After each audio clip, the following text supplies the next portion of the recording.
2, 1, and I think we are live, but let's see.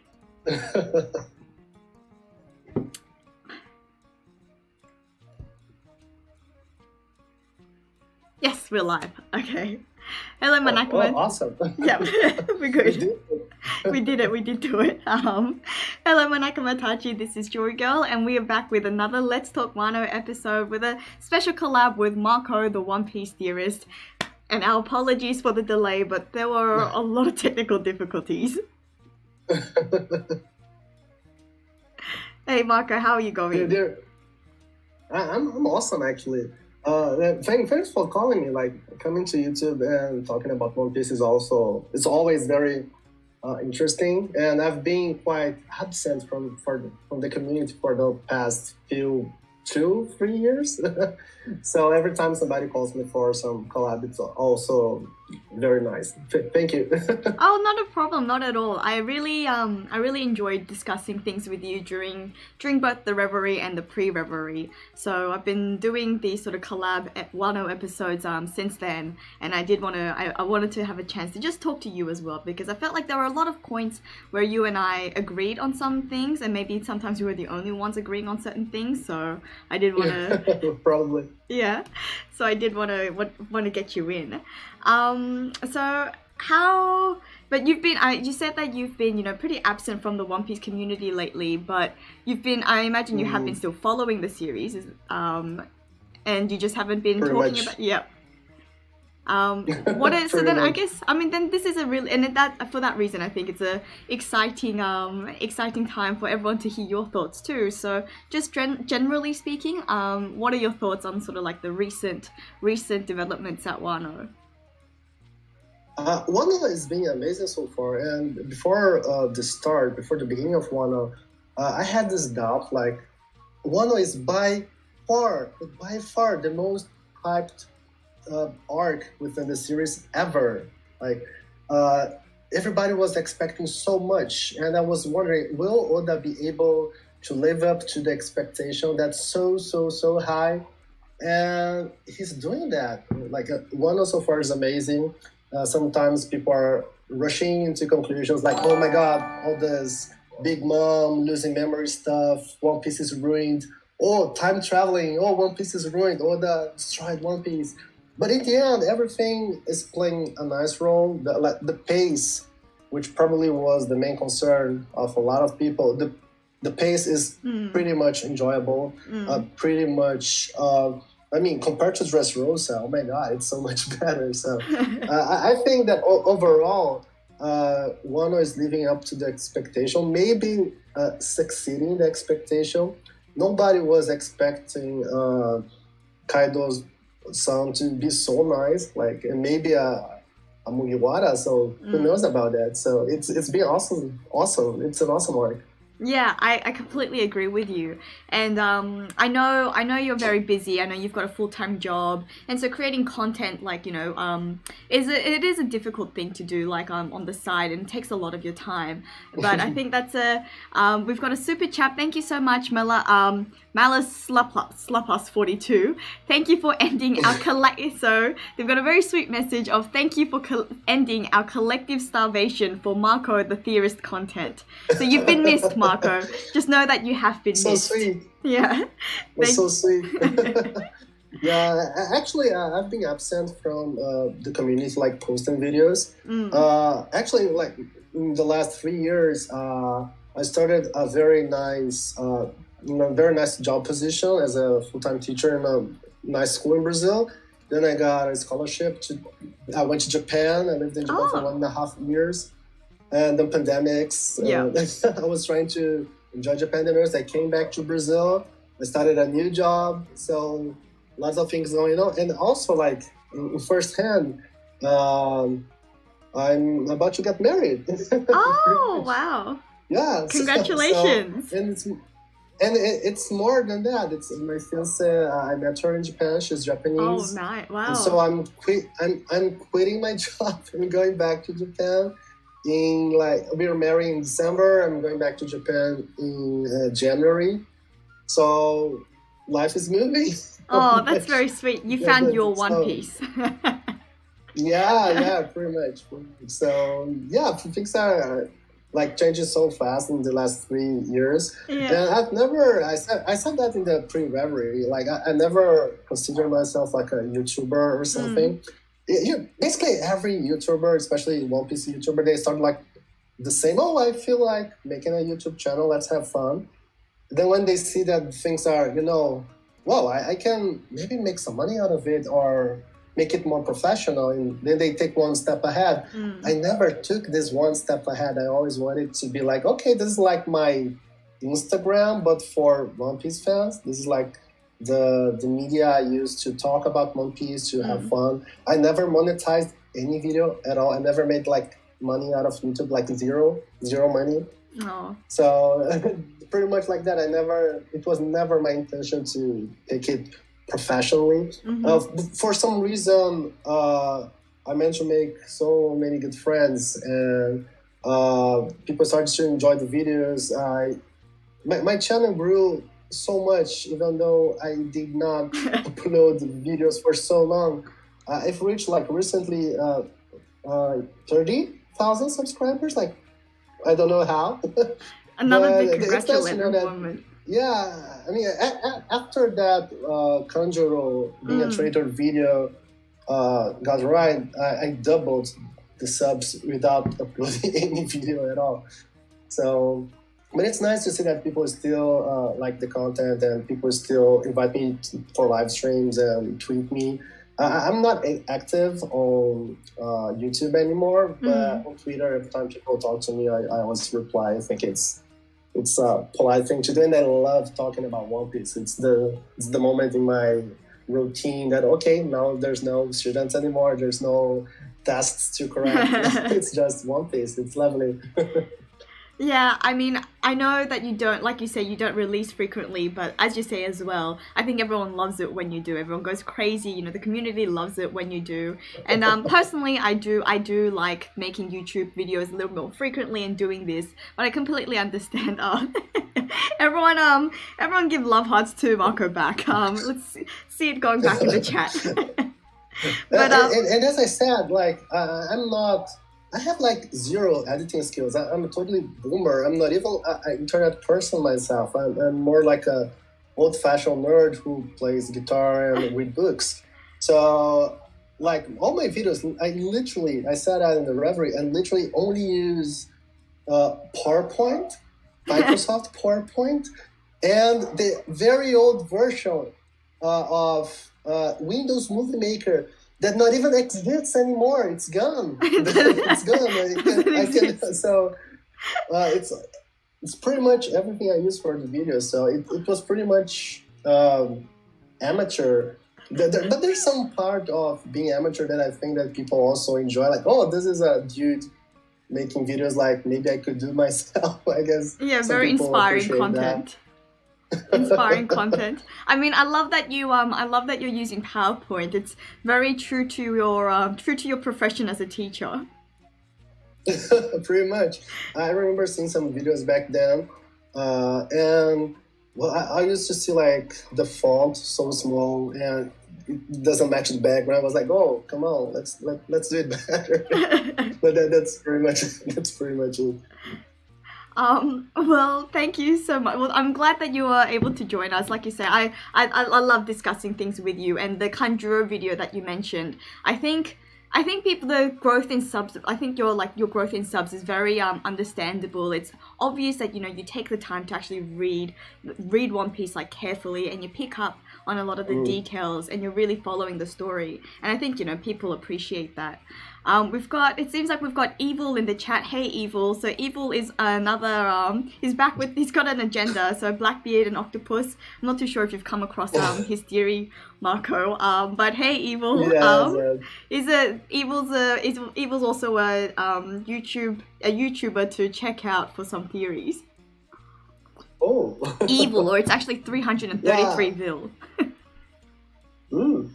Well, there are so many theories about Blackbird, and I remember in the very old days of the community in YouTube, the most popular theories were Sanji being a prince, which confirmed, which was pretty awesome.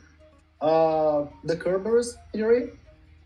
Oh, Blackbird is some kind of Kerberos, like three-headed dogs and such. And I remember seeing some theories about Blackbird being two people, like in a fetus or something, or even about being an octopus. There have been some theories. I've been seeing many theories around. I don't know about Blackbird.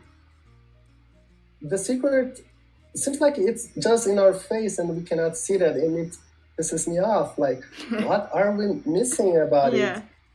And after the magazine, the One Piece magazine went out with the sketches of his sisters, and then we could see like Ace with a very scared face looking at the sisters like, what is Oda trying to tell us? What's happening? So I've never done a theory about Blackbird because he's still so mysterious to me, and I don't like wandering about too much. Of course, for entertaining purposes, I love when people go crazy and and this is a Japanese myth that matches this background for that. But usually when you're trying to get things right, you need to kind of use the manga panels and some few other information. And it seems like Oda is being very tricky when it comes to Blackbird, so I wonder. Yeah, I completely agree. I'm not too sure why your camera just moved out of focus, so let me just move you back. But anyways, I'm not sure. Yeah, that's a bit. But I completely agree with you. It is harder to theorize on Blackbeard. I guess there are certain characters who we see like glimpses of, and I think Blackbeard's one of them where we just really haven't seen enough to really, I guess, from the manga, as you say, to just base our opinion off that. But what about some of the more recent Wano, developments? I imagine so you're caught up. The last chapter and the big things happening with Sanji and his development, but also with the Marines potentially coming to Wano. And I wanted to see what are your thoughts? I know the fandom is wild with all the possibilities on who's coming to Wano at the moment, and I recently made a video about that too. But did you have any thoughts on who you're expecting to see? It is hard to tell, especially because there's this very huge secret about Wano that will be like a game changer, and we do not know what it is. Kaido's saying that the island was special, and Sengoku's saying that, there's something going on about Wano. There's something like massive happening there. And until we know what it is, it will be very hard to understand what's going on. Also, we have so many characters in Wano. This is why I think we don't praise Oda enough for the pace, the pacing of Wano arc, because it was so difficult. We could give like all the elements to any One Piece fan, and do your fun story about Wano, like do your magic. It will be so shitty because so many elements, so many things everybody wants to see, and in the end, it played out like perfectly. I'm not sure how things are going to go moving forward because Oda keeps on adding complexity and adding characters. Like until one chapter ago, we did not have the Marines. Who knows what's gonna happen next? We still have Scorpion Geban to enter the story.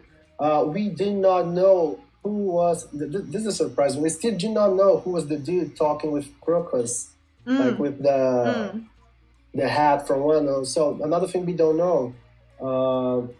We still haven't seen anything regarding the Mount Fuji. Wano. I don't know how that's going to play a role, but it will play a role for sure. So I wonder. Well, for me, I would like to see like a new character appearing, maybe Scopper Gaban or I don't know, but I think it would be pretty nice. I also think that I can kind of see that happening, although I don't have anything to support my idea. But I can kind of see, the Marines come and Big Mom, a defeated Big Mom and a defeated Kaido, they raise it. So we're done. Let's make it a show, like like a very honorable last moments, like a white beer. Like, okay, so we're here, you're there. Let's play. Let's do it. And then I can see them like sacrificing themselves, not for the sake of anybody, but for the sake of their own story. We know Kaido wants a nice way to die. Yeah. And what a better way to die to, let's kill thousands and thousands of Marines because, that's fun. I was actually, yes, you're touching on a lot of things, so I'm planning on coming out with a video soon about what's going to happen if the Marines do come to Wano. And you've touched on a lot of things that I'm planning on talking about there. But something that I also wanted to say is I love that you keep appreciating, paying our appreciation for Oda's pacing, because I completely agree with you that it is something that I know a lot of people do sometimes complain about, especially with Wano that is moving too fast.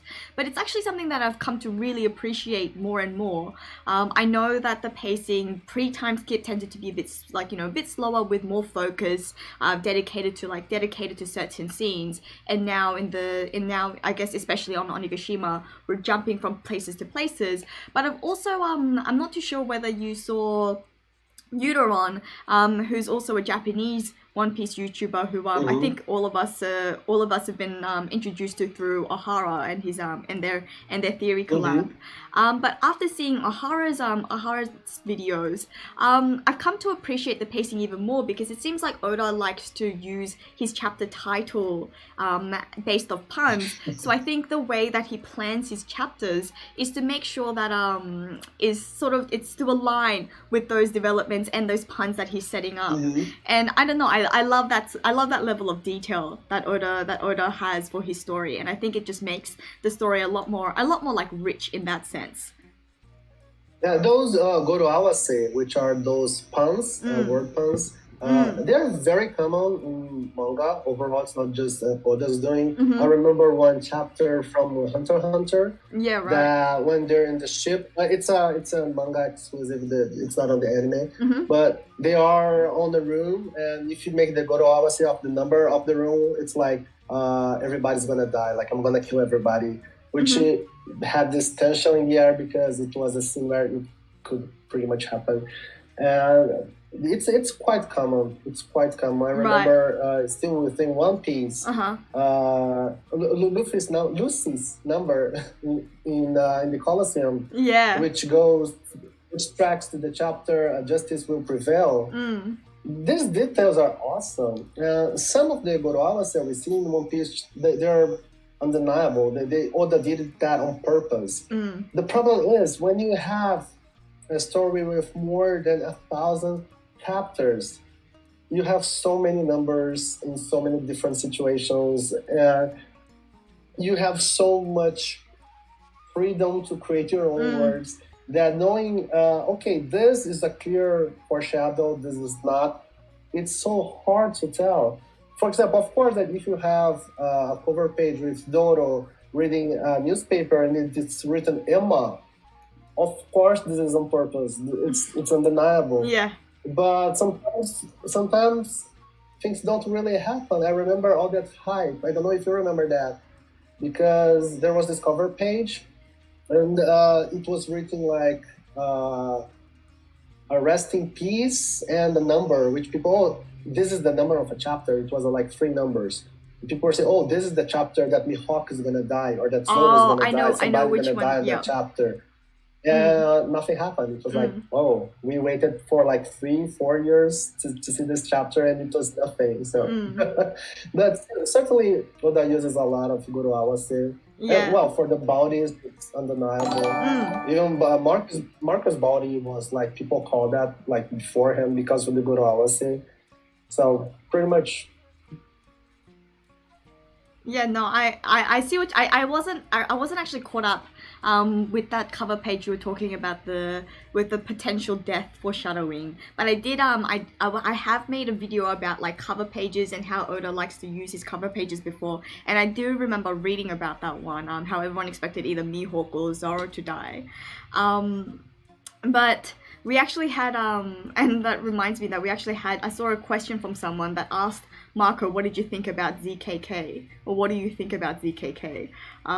Because I know that's another one that's another one that's come up as a speculation because of a cover page. Can't remember what chapter it was, but it was relatively recent now during the Onigashima arc, or the act, where Zoro's eating noodles out of a bowl with like blue dragons on it, and I know that's also got people thinking, you know, maybe that's gonna be about Zoro, you know, eating Kaido or eating something out of Kaido.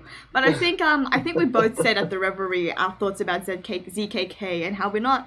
I mean, I think you and I, if I remember correctly, we both said that we're not big believers in the idea. It's so curious now that we're seeing major moves in the plot of Sanji after so long, and you know, this is something about Oda that I really appreciate. When he promises something, when he builds hype for something, he delivers.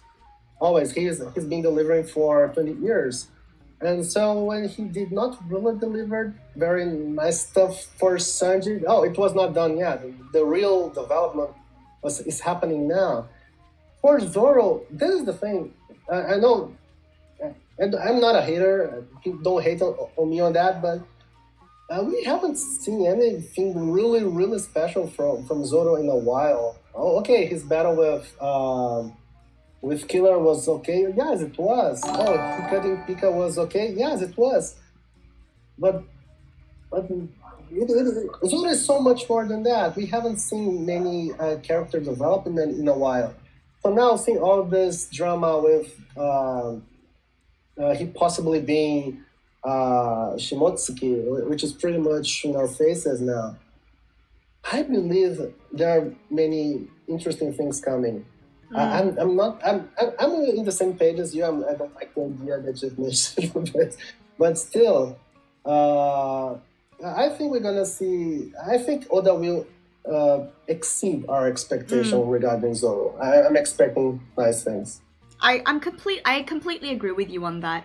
I think the fact, you know, mentioning Sanji, how he's obviously gotten more developments, and he's got a power up recently. I think that means we're going to get something quite soon from Zoro too, because that seems to be, you know, Oda's structure. If he develops Sanji, he also develops Zoro. You know, we saw it in Enies Lobby, for example. You know, when Sanji got his Diable Jumba, you know, soon after we saw Zoro with the Ashura. So I think it's something similar that we're going to get here, and I think that Zoro did get more combat focus recently. You know, he had great showings up on the roof, you know, tanking the attacks, you know, from both Kaido and Big Mom.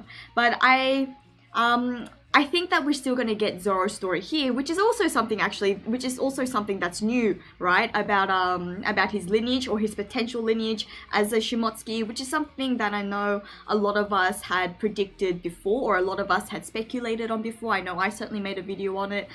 So actually it's a story, you know, it's a backstory that everyone I think is craving, because he has, you know, as one of the protagonists of the series, he obviously has the shortest backstory, and so I know that's something that a lot of us would be keen to see. What are your thoughts actually on Zoro's potential lineage? I know that there are even people who think that that Ushimaru might even be his actual father, like direct father, and then there's even the idea that Ushimaru actually might be Green Bull, the admiral, which, you know, ties in nicely with the fact that it seems the Marines could be coming to Wano. What do you have any thoughts on that, sort of in that front? Yeah, Ushimaru being Rainbow out of nowhere, I really don't like this idea at all. Anyway, about Zoro, the thing is, this is also something about Oda. I'm fanboying Oda so much today. But still, this is something about Oda. If you go a little back in time and you say, oh, you know what? Sanji is like, he's not a regular human being. He was kind of made in a lab with, you know, genetics and blah blah blah. People would hate the idea so much. But in the end, it's paying quite well. And not only that, there are many things that when you say, oh, you know, there will be time traveling in One Piece, people would hate the idea, but in the end, it's paying pretty well. And Oda keeps on doing that, so it's way more on how you tell the story how you little by little show information and how you play with that. The way you tell the story is as important or more important than the story itself. So maybe Zoro's story in the end will be quite cliche, kind of, oh, maybe it could be more original than that, like, oh, you killed my father, I'm gonna avenge my clan. But in the end, the way Oda is telling us the story is so interesting. And even maybe by the end of the story, uh, maybe Zoro will end the story without knowing anything about Ushimaru, without knowing about lineage, but he will play the role that will be only for us readers to understand. Like he will not understand. Maybe this will happen, and I think this is fascinating. A story that's there, but it's there for us, not for the characters. So this is interesting. No. This is pretty much interesting. Yeah, I really like that idea. And fanboy as much as you want about Oda, I think we're all fanboys, fangirls for Oda. I love that you keep appreciating Oda's content because, you know, I think that's why we're here, right? We love One Piece. But I also completely agree with you that Oda, you know, sort of he weaves in his plots and his subplots in seamlessly, even things that we weren't expecting. You know, what you were mentioning about Sanji's development, a lot of people hated that idea. And personally, I've said this in my review as well, that initially, like when I saw Whole Cake Island, I wasn't mad about the fact that Sanji didn't get his power up then. You know, I know a lot of people were expecting it. At that point, I thought I like that Sanji doesn't have any, you know, any sort of power ups. He doesn't have any sort of the genetic modification didn't work on him because it adds to his character. And I also said that I don't need to see that happen to Sanji. But then also last chapter when we saw that it was confirmed, I was happy about how it was done. You know, I had no complaints that even though he does have genetic modifications, I think Oda, you know, did it in such a great way. Did it in such a great way where, you know, you can't actually have many complaints about it. And I'm just gonna read some super chats because we've got another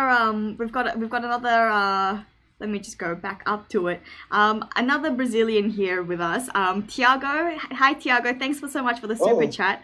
It says, such a great thing to see live from you guys. Awesome vibes and so easy to digest. Very sweet. Thank you. And Marco, I'm from Canoas. Am I saying that right? Oh, Canoas, it's my city. Canoas, yeah. Well, they're from Canoas too, so would love to chat someday. Well, Tiago, you're only getting Marco for a little longer because he's moving to yeah. And actually and I actually want to say that both to Tiago and to Marco, I suppose. Actually one of my favorite players, my all-time favorite basketball player is Manu Ginobili. He was in the Spurs before he retired. I'm not too sure whether you guys I'm not too sure whether you guys follow basketball so much, but yeah, I follow basketball a lot. I did not I started watching NBA maybe 3 or 4 years ago, so I did not really see another playing. But where I live here in Brazil, it's in the extreme south of Brazil. We have somewhat Argentinian influence, and I have some Argentinian friends, and of course they are absolutely crazy about Ginobili. So I learned to enjoy the man and his footwork. So yeah, pretty much. Yeah, I just got reminded because I saw Tiago's name and it just made me think of Tiago Spitter, but thanks for that. And also Walmouth, thanks for the super chat. Us Zoro and Sanji fans are eating good recently. Yeah, I'm very excited about all the action that we're going to see from Zoro and Sanji's front. And something actually more about Sanji that I'm really interested in is more, like even more so than sort of his combat ability now. I'm really excited because this is really what I'm happy about how Oda's chosen to do this, is because I think it's going to lead to further development of Sanji's character, his characterization, him having to actually struggle with his new powers and abilities on a much more emotional level than so much a physical level. And I think I just love that. I just love the way that that's been handled. Well, the thing about Sanji, I'm talking as someone who always had Sanji as one of the favorite characters in the series. I was so tired of Sanji just playing the role of the pervert. Like, it was getting too exhaustive. I mean, especially after time skip, because before time skip, the story was a little more silly, and Sanji was younger, so he was like, oh, kind of a teenager being like a teenager. But then after we move on the story, things got a little more serious, and the plot, thickens. And then again, we just saw Sanji over and over again playing the pervert. And in Fishman Island, he almost died because of nose bleeding. And it was pretty much what he did for the entire arc, trying not to die from nose bleeding. And then again and again, always this pervert card. And I was like, where's that badass Sanji that comes out of nowhere in the last minute and save everybody like Mr. Prince? Or in Water 7 he did like that too. And now we're seeing Sanji being Sanji again, like the guy who is reliable. I guess that especially after Fishman Island arc, Law outshined Zoro and Sanji so much, and naturally Oda wants to explore other characters. I totally understand that. And Jinbei had his time to shine. Brook is probably until now the MVP of the post time skip, like among the Straw Hats, and we've seen so much from him. And Marco, well, in one of his destroying the series, it's been amazing. So where's Sanji? Where's Sanji? I was like, I want to see Sanji, for God's sake. He had his moments, like attacking Big Mom's ship was cool, but still not as much as I would like to see. And seeing it now and happening in this way, and all this narrative of the wings of the Pirate King, like, this is awesome. This is awesome. So finally, I agree with the comment. Like, both Zoro and Sanji fans are eating well lately. Yeah. But I would say that Sanji's fans are eating better because of how Sanji was being seen in the story for the past few years. Zoro is kind of the same. So it's not like he was downgraded and now he got a... He's kind of always the same. So, but Sanji lately was like, yeah, a little disappointing. Now we're seeing him. We got Warmel on that point with another super chat. Thanks so much, Melorine, Sanji forever the lover boy. I mean, I think Fishman Island was quite painful for a lot of people. It seems like you included, and I think I agree with what you mean. Like, he hasn't had such a time to shine. And I think Oda justifies sort of his extreme position towards women even after the time skip, because of the fact that obviously Sanji, because of where he was during the 2 years. And I think maybe that's how Oda was trying to justify that. But I agree with you, and I think that's what's really interesting about the potential development of the Marines coming, is because something that that has sort of been missing in the Wano arc, even with Sanji's combat, is that we haven't had such a Mr. Prince moment. The idea of, like a secret operation that only Sanji is sort of doing, something that we got in Alabasta, something that we got in Enies Lobby. We had a little bit of it earlier when Sanji was the one that saved Momonosuke up from the stage when he was up on the cross.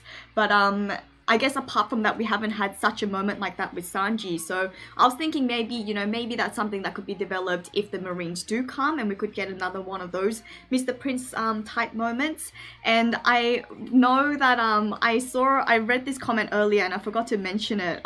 Morning Morality. I know that I missed talking about Smoker in my last video, and but that's because I was actually planning on bringing Smoker in my next video. But I am kicking myself because I forgot to mention the possibility of people like Kizaru or Sentomaru coming along with Vegapunk, and I did actually forget to mention those them. And we have a lot of people here saying that Sanji, and Anime Nakama also has a good point, that Sanji would be actually too cool and perfect if he didn't have his perviness. And I think that's actually something that and I'm not so I think the way that I've noticed about, I guess, Oda's depiction of Zoro and Sanji is that I think he is careful from making Sanji look too cool. I think that's reserved for Zoro, and Sanji will have badass cool moments, but that's not that's not the character that we're supposed to go for to think just of cool. Because if you think about it, it's like him and Zoro are probably the most standard, normal looking like male characters in One Piece. Sanji especially, you know, blonde hair, you know, the suit, it's not like such an extreme attire, and the fact that he's a cook but he can fight, I think it'd be too cool if he didn't have his like character quirks. I think that Oda just overdid that. I mean, especially in the beginning, it was okay.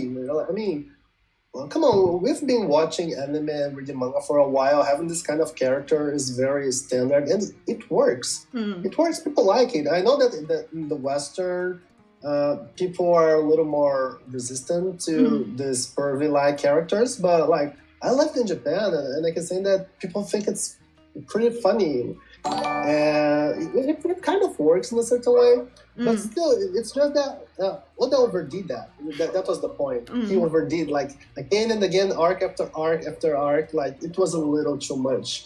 And well, actually, in this arc, in Wano, I want to ask your opinion on that. By the time that you read the chapter, what was your thoughts on Sanji asking for Robin's help in that way? What were your thoughts like on the day after read? Okay, I finished reading the manga. How do I feel? I know that I was probably in the minority at this point, but I loved it. I loved it even in that chapter. As we watched it happen, I loved it. I know some people only came around afterwards when Robin, you know, confirmed both Sanji and Zoro to be the wings of the pirates. But even in that chapter, I think it was chapter 1015, I loved that moment. I thought it showed a lot of like characterization from multiple layers. The fact that, you know, Sanji was always someone who never really you know, the whole Cake Island arc was spurred because Sanji didn't want to become a burden on his nakama. You know, he didn't want to ask people for help, and I think at times that he could be too nice, like to a fault. And so him actually, and whereas in Robin's case, Robin, you know, a lot of Robin's characterization is the fact that she could never trust anyone, but she could also, from the eyes of the majority, from the, like, I guess the public who saw Robin as the demon child, Robin was someone who couldn't be trusted. So the fact that Sanji actually, you know, called on Robin for her help, showed that he trusted her and that he was relying on her. I thought that it was actually a great moment between those two. Well, actually, this is why. But this is why being part of a community that discuss One Piece and every week trying to talk with people about One Piece, it's interesting because my first reaction when I saw this, when I read this chapter was, I don't know how I feel about this. Okay, I know where Oda is trying to go, but I'm not sure I like how it was done. But then I remember, like, after reading the manga, discussing the chapter with some Brazilian YouTubers, One Piece YouTubers that are big friends of mine. And he brought me this idea you were saying that I was kind of, yeah, it kind of makes sense. And then I reread the chapter and all the moments of Robin alone and cannot trust anyone, cannot be trusted. And then I changed like my opinion, and it just shows how Oda has the characters on the palm of his hands. Like he understands his characters better than anyone, even better than the community, because a huge part of the community was like, oh my God, he's humiliating Sanji again. And it was a beautiful chapter. In the end, I like it. Yeah. I think I can understand it from that point. I think a lot of the complaints that people had, I can understand why that existed for a lot of people, because like you say, it just seems to be another moment where Sanji can't be the cool guy and he's just getting used for some plot points. I think like I said, I think it was a beautiful like character development moment. And then also what we're talking about, I guess, with Sanji and his position on women. We know that obviously Sanji doesn't fight women, but here this was, and we also usually see him as someone who always feels like women need to be protected. You know, we see him go to like extreme lengths to protect Nami, for example, before they reached Onigashima when they're on the ship, and he used his body to save her from the arrows. But here was a moment where he actually like relied on a woman, and he thought like he trusted Robin's level of strength. So I loved it. And then obviously it got confirmed by Oda as well. And that's the thing about Oda, is where he always knows how to write his story. Like you say, it's his story. He has it in the palm of his hands. With Robin making that comment that you mentioned, that you know, he's worthy of being one of the wings of the Pirate King. And thank you, Anime Nakama, because I saw your super chat earlier, and it fits in nicely here that the wings of the Pirate King are awesome. And actually, this is something that I said is that I'm pretty excited for. Well, I think it could be a nice way to see the exoskeleton being used, is now that he has his hardened exterior. I think the best way that this could be used in terms of combat is actually when Sanji's fighting with women. So another moment like Black Maria just pummeling Sanji can't happen again, because Sanji will just have a hard exterior. So even if he doesn't do anything, he won't necessarily be getting damaged. Do you think in the end he will use his raid suit again, or he will abandon it? That's a really good question, because it's just such a strange. I think it's a very odd dynamic that we have actually seen Sanji use it. It's not like as soon as he got it, he said like, no, I'm never gonna use it. At first that was his stance, and then we saw him use it at Flower Capital, and then we even saw him use it at Onigashima. So I think that's something that I found really interesting, that he's now he's choosing not to use it again.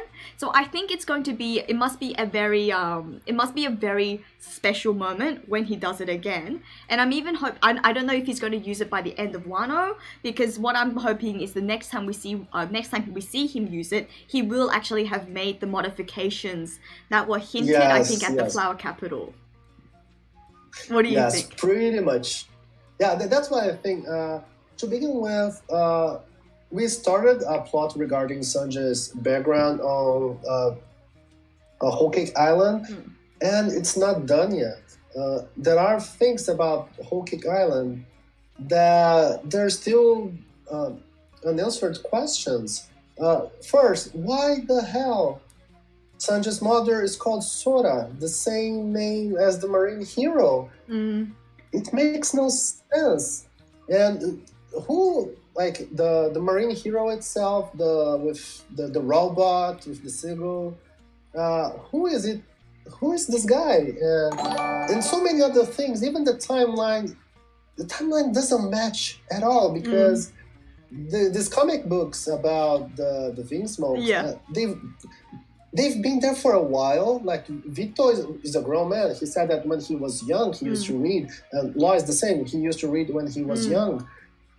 But when they were young, they were not superheroes. They were not, they were kids. They were still in training. And even the Stealth Black, there was no Stealth Black. So what actually was happening, and why the same name for Sanji's mother? So there's still room for Oda to work on this plot, and I believe we're gonna see that. And then maybe the new raid suit can play a role. Like, okay, now Oda loves this kind of plot where you embrace your own nature, you accept who you are. And maybe this will be how he's gonna play a card with Sanji. Okay, now it's Sanji, I'm this way, I was born this way, I was loved by my mother, and yeah, I'm like this, like, who cares? So, hoping to see good things about Sanji in the future. Not only Whole Cake Island, but for the future of One Piece. Yeah, I completely agree. The Sora one, the name of like Sora in like the comic books. Yeah, I understand what you mean about how I guess odd it is in that respect. I actually thought that Sora could be a name, could have been based on Sengoku, could have been related to Sengoku because due to the bird. But because of the recent chapter, actually, I've actually started to think that maybe like Sora being Rob Lucci. And I think, and I will touch on this in my video, like I keep saying, but I have an idea of maybe Sanji will be Stealth Black and will actually be will be the opponent of Rob Lucci if he does come to Wano. But it's an idea that I'll have to flesh out. I'll have to flesh out a little further. Yeah, the thing is, I know that Wingsmoke Judge, like old, like he conquered the North Blue. Seems like it was like a lot of time, in the past. We don't know exactly how much time, and he did that with the technology of Germa, but the kids were not born. Like, what's happening? Is it that, oh, okay, we're trying first generation, and then, okay, let's try a second generation, a third generation? What's happening? Like, this is something that I want to know. It's like Sanji and the current siblings. Okay, this is like the version 4.0 of some kind of experiment we had before, because things don't really match. And you cannot have a stealth black. Well, if Sanji never was a stealth black, and again, how has he conquered the North Blue like so long ago, before the kids were born? This is strange. I don't get it. It simply doesn't match. And usually when things don't match in One Piece, you have something there. Yeah. I remember it was just like that with Momonosuke. Like, so many clues, like, oh, I met Roger. And then it was kind of a joke, but a bizarre joke. Like, oh, you're lying. Yeah, but I met Roger. No, you didn't. Yeah. And then you had so many like, then he remembering of Odin's death, but okay, but Oda then died like 3 months ago. What's happening? Then when you put it all together, you could see that there was like, okay, I have timeline problems. The only way to solve that is we have time traveling. That was my video. Of course, I remember that when I did the video, I had this idea, oh, maybe it's a devil fruit.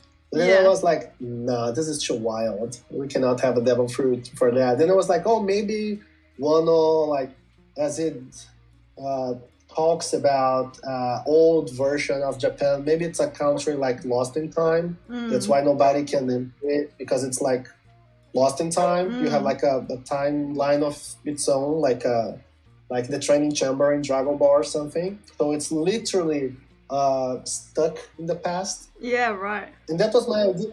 In the end, we did have time traveling, not this idea. It was a devil fruit, which I was really I don't like this idea.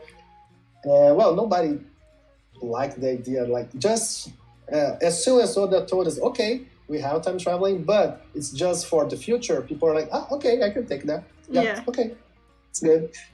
Good. Still Oda playing like dangerous games.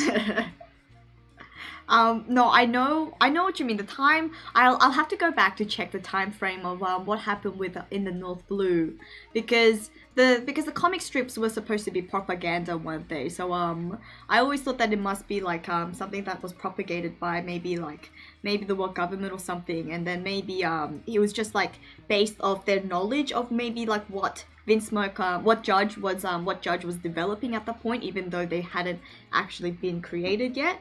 But it is an interesting thing, and actually now that you mention it, it's making me want to go and check out the timeline in a bit of a greater detail. But I do agree that I think interesting things like that is going to play out. And something that I actually want to ask you about, it's not really related to this, but I guess now that we're talking about, plot points that actually, that the fact that Oda always does, I guess, stick true to the hints and the development that he's been setting up in the past. I know one of the things that you and I seem to be sort of in the minority during the Reverie was about kids' involvement and kids' future and what we're expecting from Kid. So what do you think about Kid so far at Wano, first of all?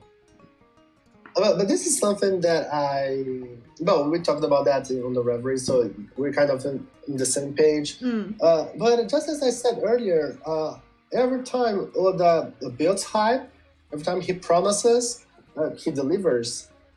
And he still did not deliver when it comes to Kid. I mean, take a look. Like, let's make this comparison. The Sabaody trio. Like, we have Luffy, which is the protagonist of the story. We had Law, which was like nobody was expecting Law, like pre-time skip, to be such a massive character. Like, in a certain point, he was more popular than Zoro himself. And he has one of the most amazing flashbacks. Corazon's story is outstanding, and his powers, his plot. He he had so much screen time. So the thing is, what about Kid? Kid was supposed to be even more relevant to the story than Trafalgar Laws. Kid was the guy in the middle in the Sabaody trio, and multiple times, like every time something significant is happening in the universe of One Piece, we are seeing kids reacting. So even if it's just a very small panel of him, like smiling or something, we are always seeing Kid. So Oda is clearly preparing something very special for Kid. So far, he did not deliver. Although the chapter where we have the revelation that Kamazo was actually killer was extremely... nobody saw that coming. Like, it was very shocking. And then you realize about the laughing. That was massive.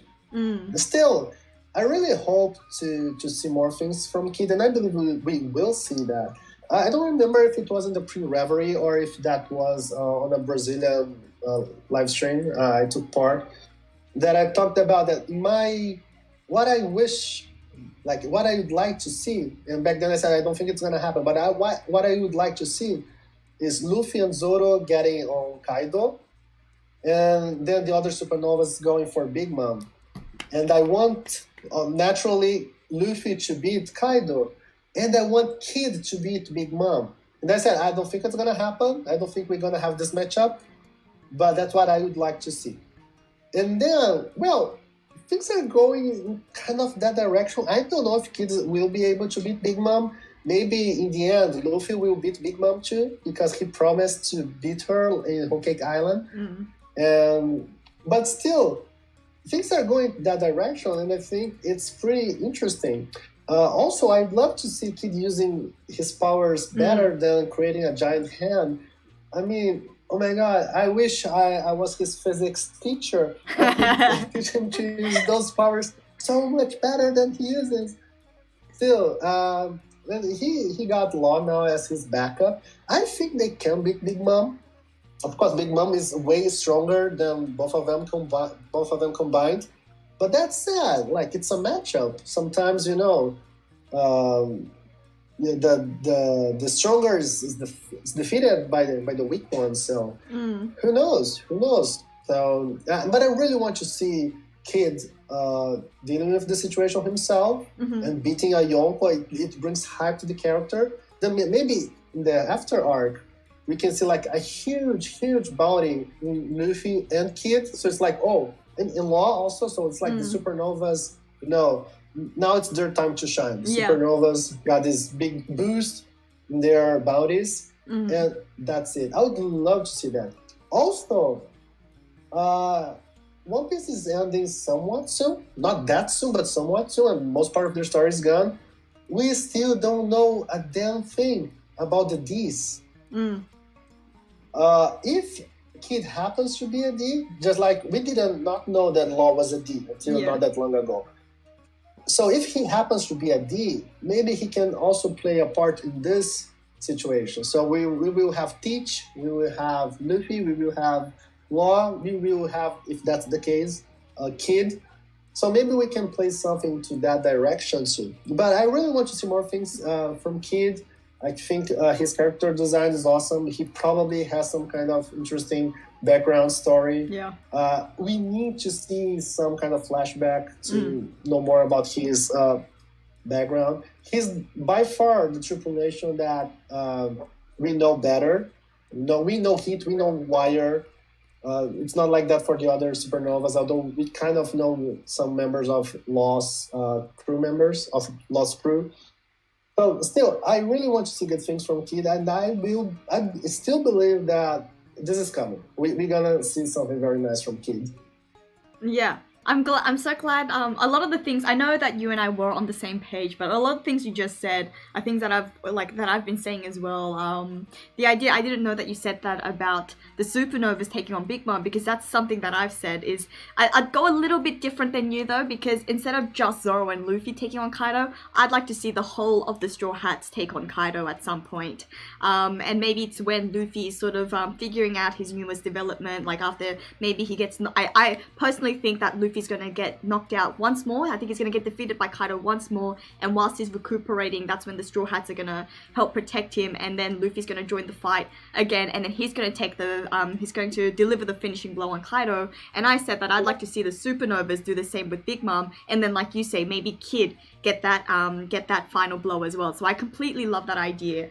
And also what you say about Kid using his devil fruit powers, I completely agree that, you know, he has such a unique and I love magnetic like any sort of magnetic power in any sort of media. I always love the idea of I'm always very attracted is that a physics joke there to like magnetic powers like Magneto, for example. So so in terms of Kid's devil fruit, that's something that I was immediately drawn to. And so I think the fact that we are on Onigashima, which we keep getting reminded that there is a huge stockpile of weapons, I think that means it has so much potential for Kid to get such a big role and have such a good showing in this arc. And I completely agree with you that, you know, obviously Oda has big plans for Kid. You know, with the backstory, something that I've been waiting to see for a long time is Kid's backstory with Killer. Because they've got such an interesting relationship, and it seems that they've come from two very different places.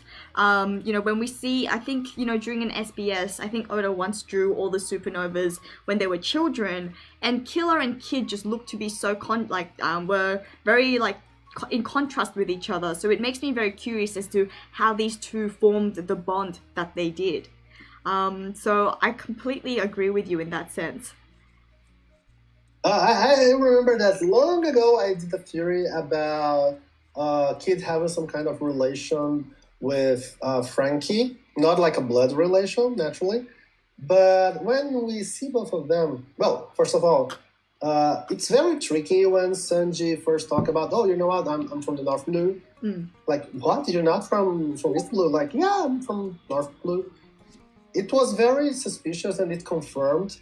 And we have exactly the same with Frankie. Like when they're about to cross just as we finish Thriller Bark arc, that they see the red line in the other side of the planet. Frankie says, "Oh, wow, this is like nostalgic. I remember when I came from West Blue." I was like, "Oh, you came from West Blue, okay." And then I remember that I got to see I've read the entire Enies Lobby saga again, and it's very fishy how he was abandoned, and maybe they were pirates, and by the time he's abandoned, he already had engineering skills. Pretty much, it was not Tom was the one who taught him from zero. He already had engineering skills. And well, sorry, he's not from West, he's from Soft Blue. And then when we see Kid is also from the Soft Blue. Yeah. And then when you see like Kid depicted as a child, and when you see Kid Frankie, they're kind of similar. They have some similar feats. Again, I'm not saying they're relatives or anything. But also you see Kid playing with a toy, and he got some tools in his hand. So maybe he also have some kind of engineering skills. So I was thinking about maybe some kind of clam or something, or an island full of engineerings, where maybe Frankie and Kid, well, they are from this same group. And naturally, as Kid is way younger than Frankie would never know that, oh, so this dude here, he came from my from my island or Mm. from my clan.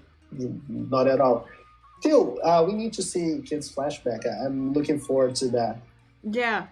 I would love to see a focus on a possible relationship, even if it's not a blood relationship, as you say, between Frankie and Kid. I would absolutely love that, to see Frankie more developed as well, on like alongside Kid, because like you say, it was really intriguing when we found out that Frankie's parents were pirates and he was abandoned by them when he was young. So I think there is more of a development coming there, and and That part in particular of it reminds me when I came from Soft Blue. I was like, why are you dropping this information like a bomb Yeah. out of nowhere in a random chapter? Will this play a role? And then it got me thinking, well, maybe it will play a role. So looking forward to that. Yeah, and now that I think about it, it's I mean, Frankie and Kid even look sort of similar in their drawings as kids. Now that I think about it, so that's very interesting. Well, I'll send the video later. When you put them like one near to the other, they're very similar.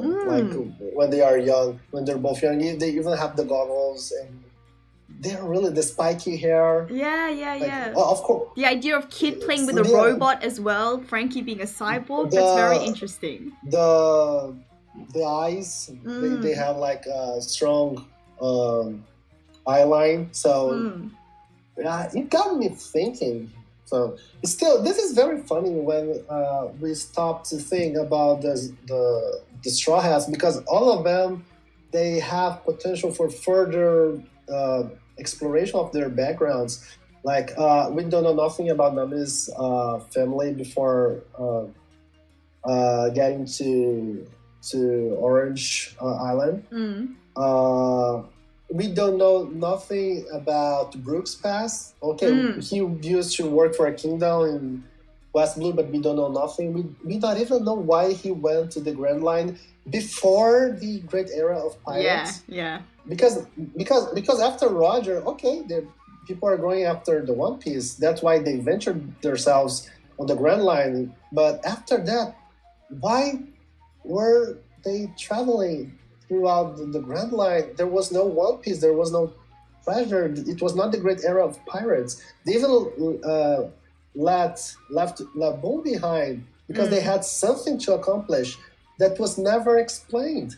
So there's lots of things about Brooks' past to be explained.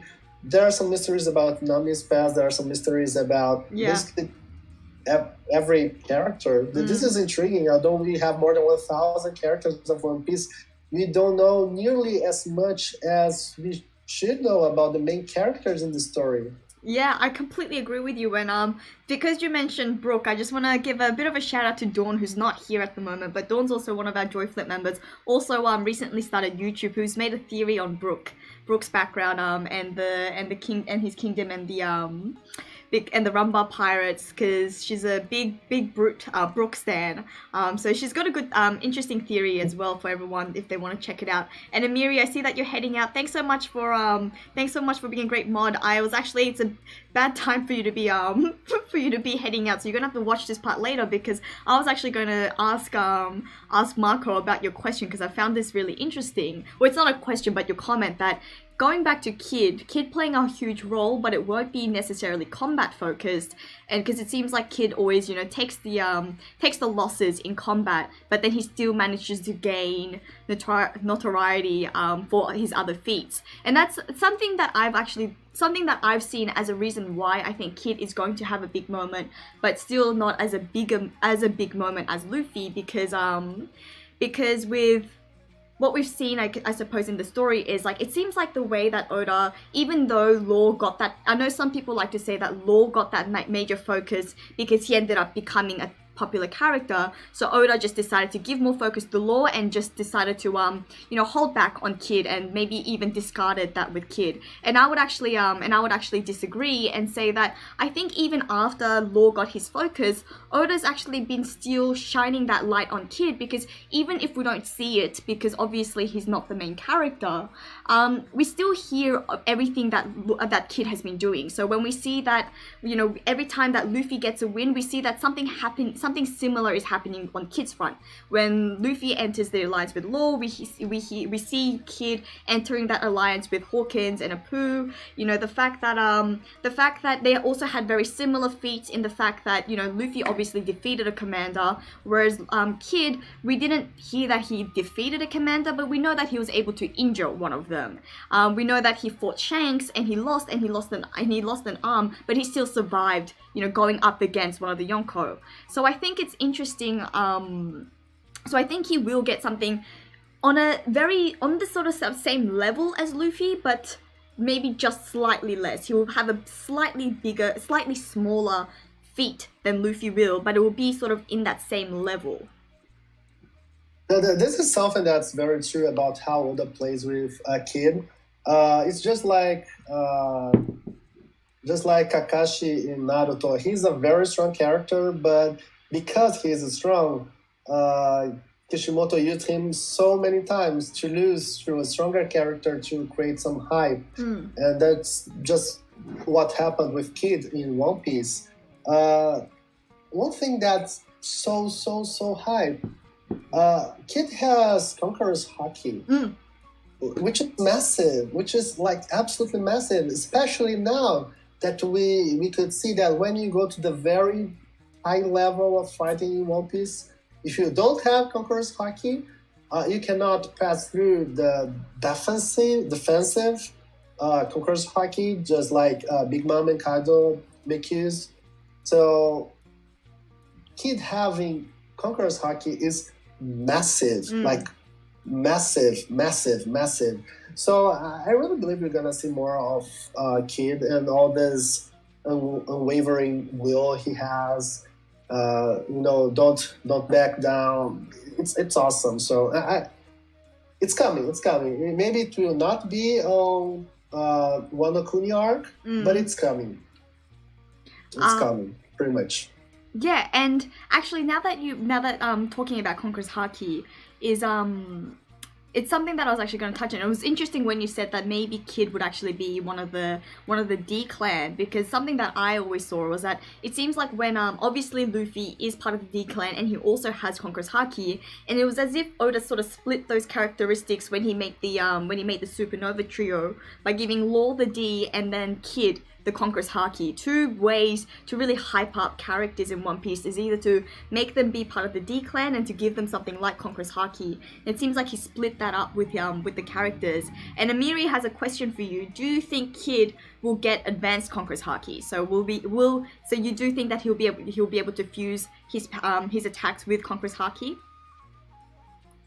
He's the man. I believe he can do that. I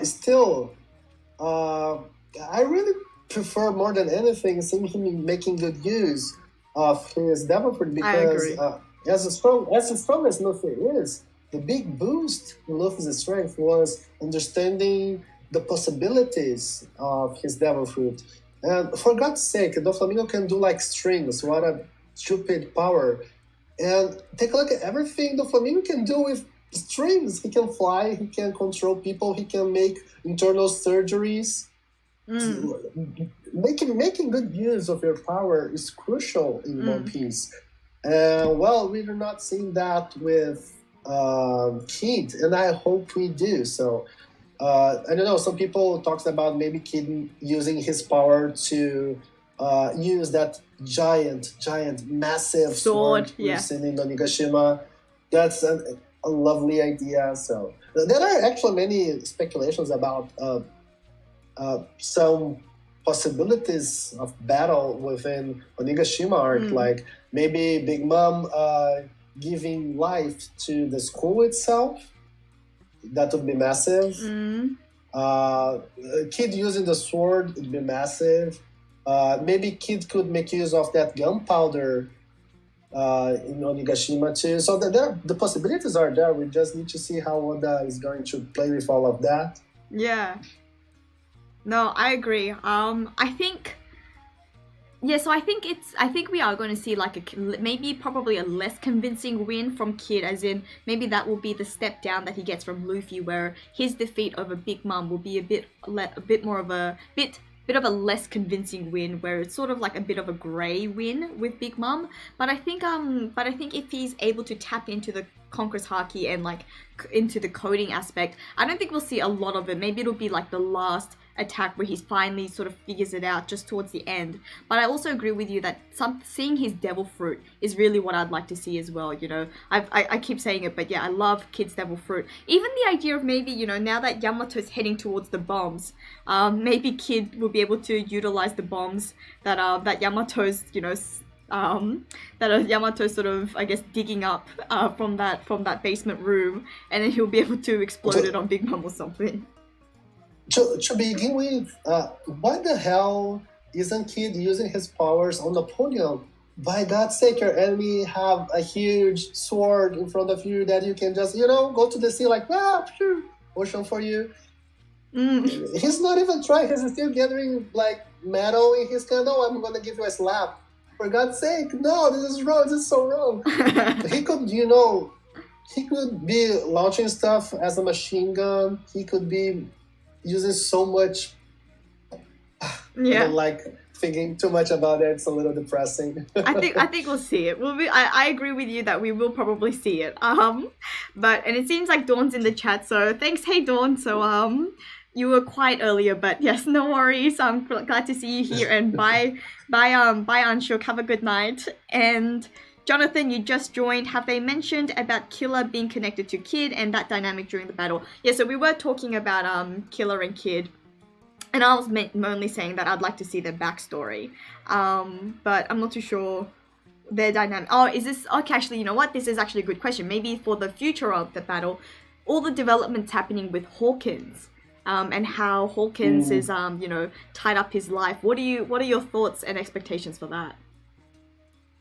I'm with probably the majority of the community that probably Kid will just attack really hard his arm.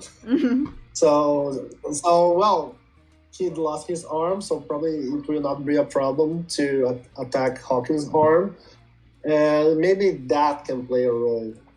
Still, I'm a little disappointed with this plot. I guess this. Okay, I have a hostage. Is like I don't know if I enjoy this idea.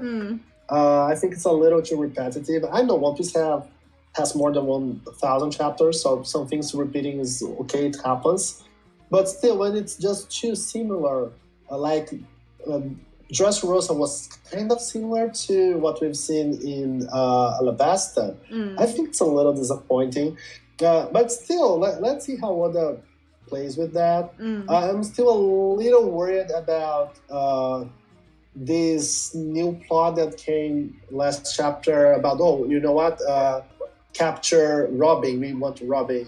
It's like, again? Like, I really hope they will try and they will fail hard because everybody will protect her. But if they succeed, it's like, oh my god, like a Nakama retrieval arc again? Like really? For real? I'm not that hype train. Yeah, right. Okay, interesting. I mean, I agree with you that I personally don't think a lot that Robin will get kidnapped this time. So I agree with you in that sense. But if she does, I think it could lead to some other developments where like we could have like lots of all the sort of big players now coming to Wano. And I think that may be why, because it does seem like Oda needs to wrap up the story relatively soon now. And maybe that's why. But I guess. And Siva Rep says, bro, Oda's been repeating arcs since forever. And it is true that Oda does have a clear sort of structure, I think, that he follows. I think there is always a very similar structure that he follows, but I think he does manage to do it in refreshing ways each time. So I haven't really ever been too disappointed when similar plot lines come together, because it's done in like very interesting ways, I think. But if Robin does go ahead. No, I don't really think he is repeating arcs. Some elements are kind of the same. But this particular example of King Riku attacking the people, but it was not his fault, it was not him, blah, blah, blah. It was so similar to Alabasta with Mr. Chu, you know. that was particularly disappointing. But then Right. people say, oh, but then you see Sanji in Whole Cake Island, it was like Nakama retrieval arc, like it was with Robin. No, it's so different. Mm. And I really think that every arc in One Piece is very new. So for that, I don't blame Oda. I think he's doing an excellent job, Mm. especially when you see some other series like Bleach. No hating on Bleach, don't get me wrong, but Bleach is so much the same arc after arc after arc. The formula is so well established, and so is Senseiya, and so is Dragon Ball. It's so well established that it gets boring quite soon because you're just repeating the formula. If Oda was repeating the formula, we would not have 1,000 chapters long story because people would get bored pretty soon. And well, some people get nostalgic, and I see a lot of people say, "Oh, One Piece free time skip was better because it was more focused on this and this or that, and the pacing and the interactions." And it's good, but it's different. It's like you can have a happy adult life, a happy childhood, a happy teenage years, Mm. and still they are good in different ways. It's not repeating the same thing over and over and over and over. And I believe that one of the beautiful things about One Piece is that it's perfect the way it is now. I wouldn't change.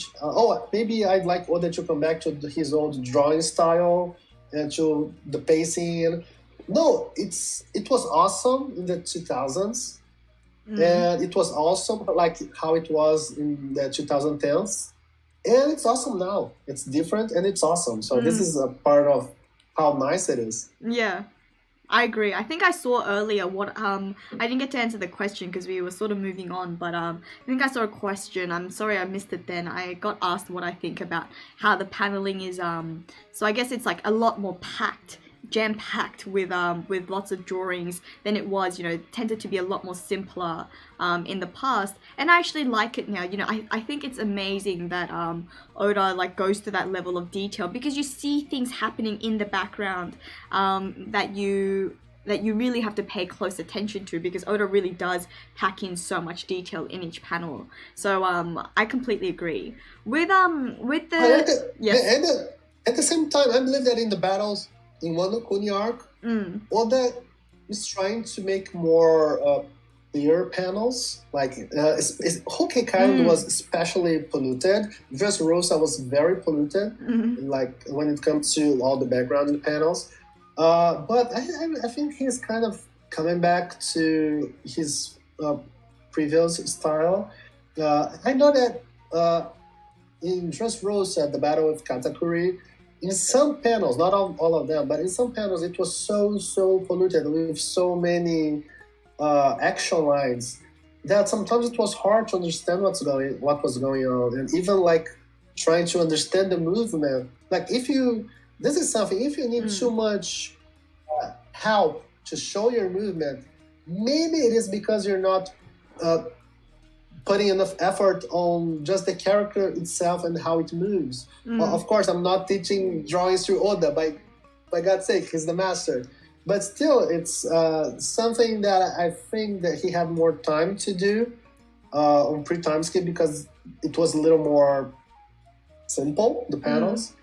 And in Whole Cake Island, in Wano Kuni arc, I believe he's given attention to certain movements. And you can see some of Sanji's kick are more clean, and you can see the movement a little more stylish. Same for Zoro. So I believe Wano Kuni is kind of nostalgic. You see, I remember these kind of movements from pre-time skip, which is nice. Yeah, that's very nice to see like the core, I guess, like being a lot more the art style being reminiscent to like the earlier arcs.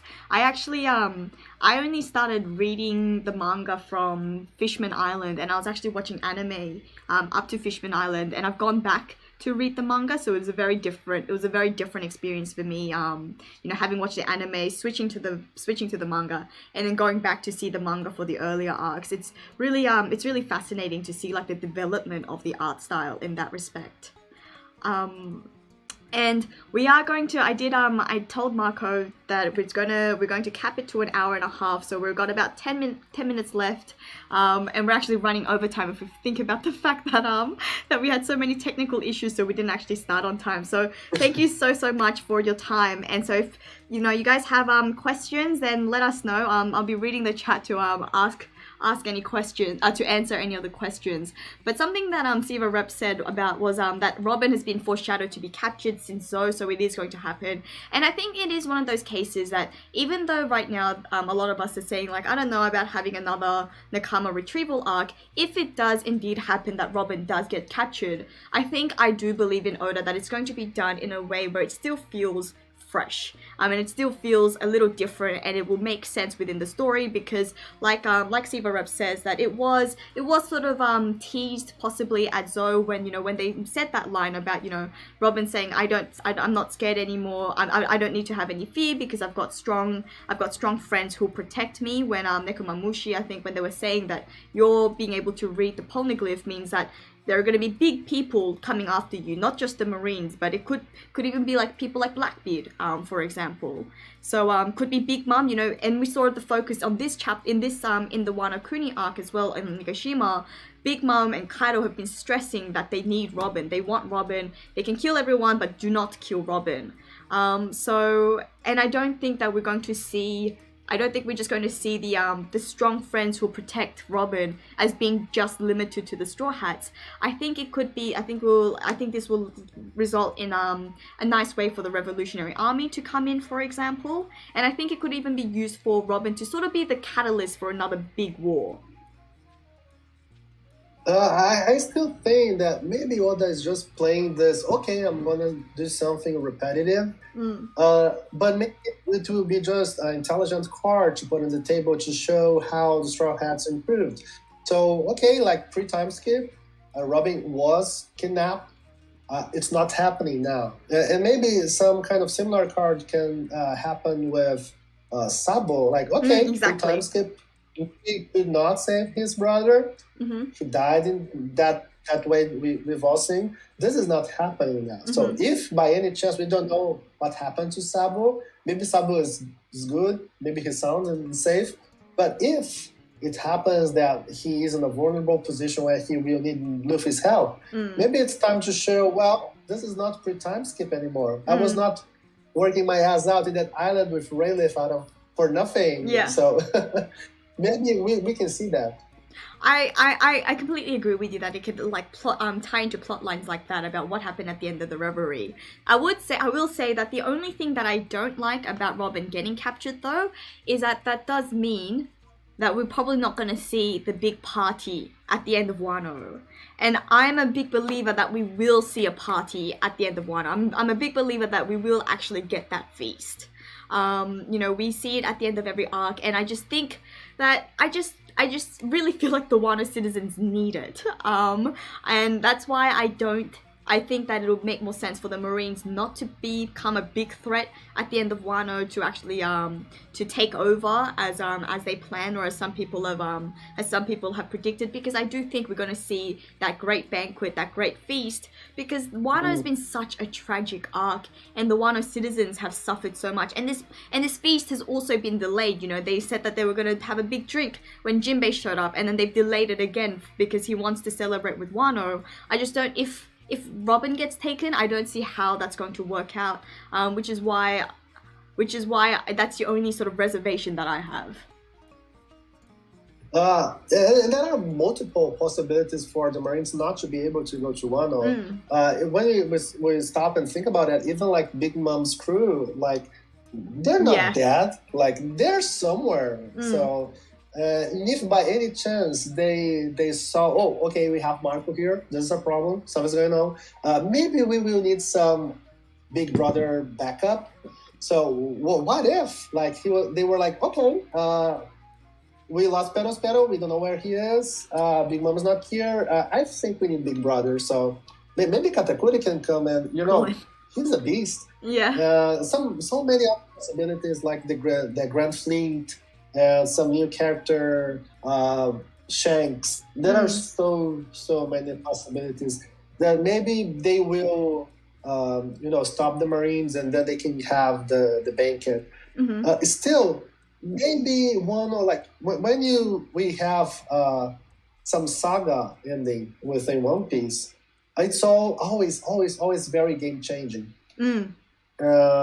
It's very crazy to think that until, for example, the very ending of Zoroark, we not even knew about road poneglyphs. Mm. Road poneglyphs is something so new, although it's so massive, so important to One Piece.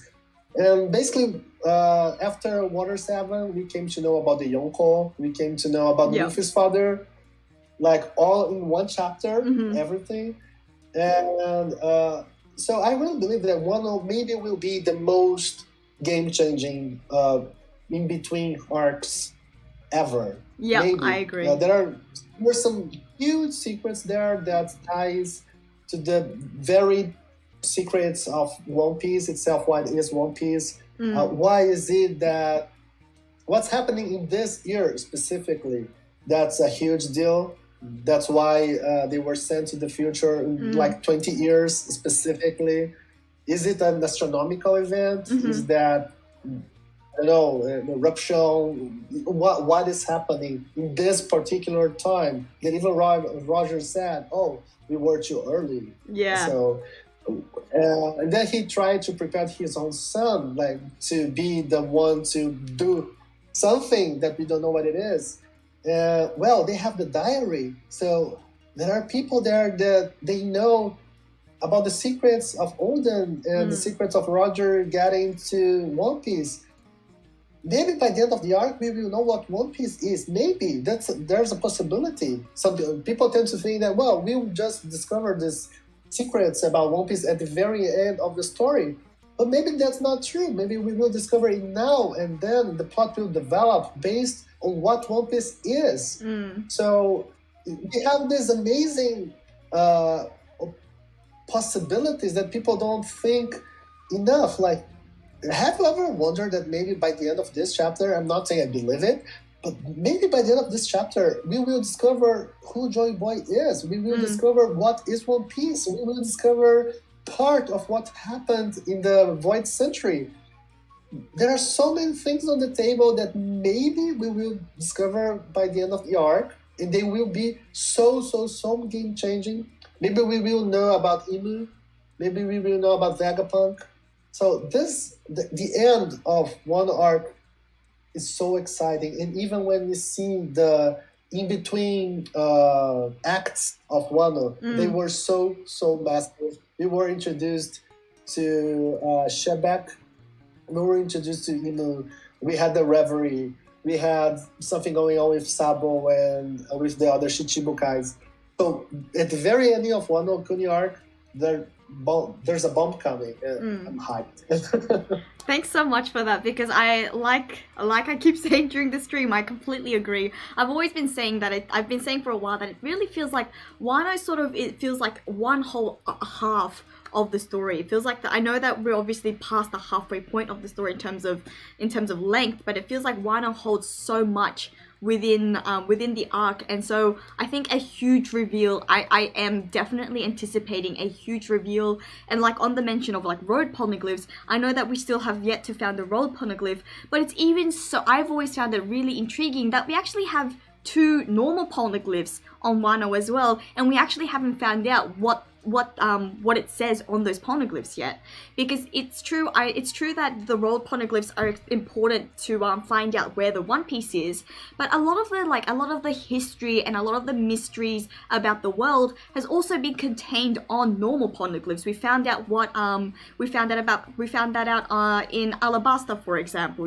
Robin was able to read that about the ancient weapons on just normal poneglyphs. So the fact that Law found one, the fact that Brook found one in Wano, and we still don't know what that is yet, has always been really intriguing for me. But we don't even know about the road poneglyphs, like the one that Jinbei found that he gave to Big Mom. Exactly. So there are 2 regular poneglyphs that were with Big Mom. Brook got the copy because he's the MVP. We have another one now. Yeah. Maybe Robin could find other poneglyphs during time skip. So what's happening? What's the content of this poneglyphs? And there's this other ancient map of Uranus that we don't know nothing about it yet, like zero. Too many speculations. But the truth is, we don't know nothing about Uranus. Oh, but it's the god of blah blah blah, so blah blah blah, and maybe we don't know nothing. We can speculate. Probably some of the speculations will be kind of on point, but what we know, nothing. So this is exciting. Yeah, I completely agree. Well, do you have one final speculation before we wrap up? Is there something that you wanna? Is there a speculation that you wanna end with, or something that you're about Wano? Not sure myself, but this is a pretty popular theory. I'll just say that I agree with that.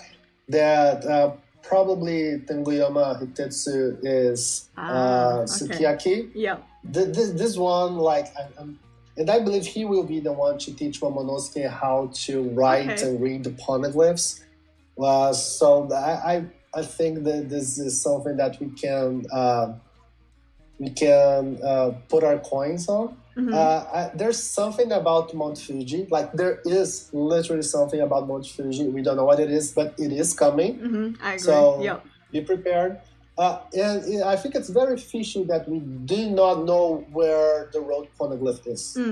It seems like it's not on Odin's. Not Odin. Sorry, it's not on the flower capital castle. Seems like it's not on Onigashima. Where it is. I've been talking to the community about this Kaido's favorite island for a while. Yeah. Which is the island that we've seen Karibo's cover story. It never played any role in the story, in the main story. There are many fishy things about that island. The mountains are artificial. We could see that Kaido was building those mountains, those zebra pattern mountains. We don't know what it is. It's a very high tech, so it's a little bizarre that it is the way that it is. Scotch, that was the one in charge of protecting it, was basically the only character under Kaido that is not on Onigashima. So maybe protecting that island is so important that he not even went for the big party. So this island, this Kaido's favorite island that has never played any role in the main plot line so far, I wonder. I wonder. I'm just, throwing the air. Everybody can think whatever they want. But these are the main things that I wonder about Monokuni Arc. And of course, the fact that we still haven't seen who was talking to Kurokos is something that drives me crazy. That up until this late in Monokuni Arc, we don't know who that guy was. So, who knows?